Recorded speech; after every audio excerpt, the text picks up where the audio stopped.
everyone, my name is Wallace and today I'll be sharing a bit on this book called Sapiens, A Brief History of Humankind by Yuval Noah.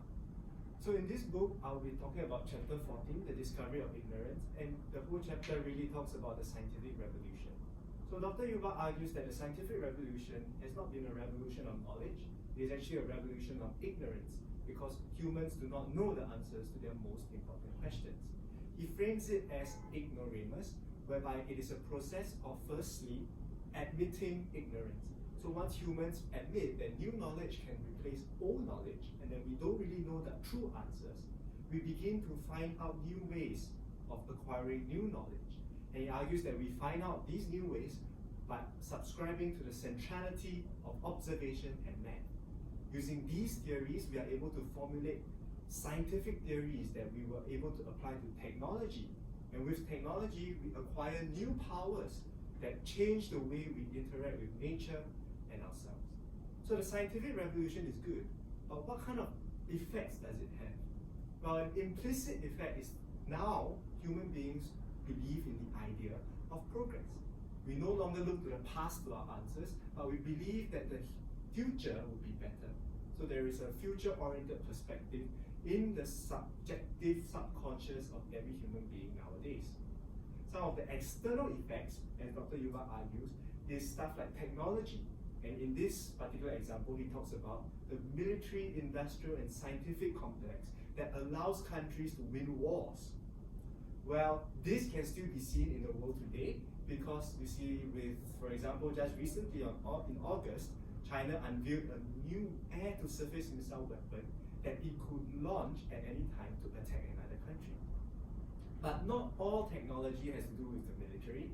We have other kinds of technology that help human beings in other ways.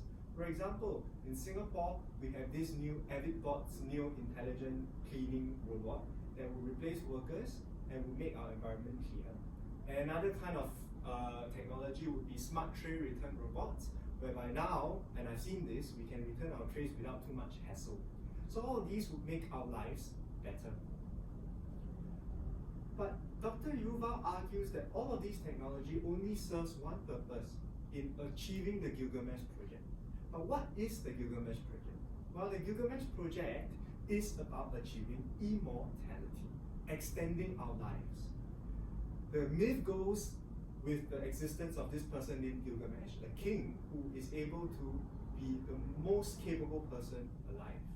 But one day he saw his best friend die, and upon realizing that he would be suffering from the same fate as his best friend eventually, he set on a quest to find and acquire immortality. But after many, many years, he came back home and he realized he has failed. Immortality is not within his reach, and he concluded that when the gods created man, they set death as man's inevitable destiny. But we see that the problem of death right now has a solution in technology. With the idea of progress and the idea of science, we are able to fix a lot of problems, illnesses, and diseases that human beings face. We are now able to treat wounds and cuts that would be fatal in the past due to gangrene with antiseptic and plasters. And even more miraculously, we are now able to live without a pulse. This would have been unimaginable 200, 100 years ago. So the quest to achieve immortality through technology and science is becoming more and more of a reality.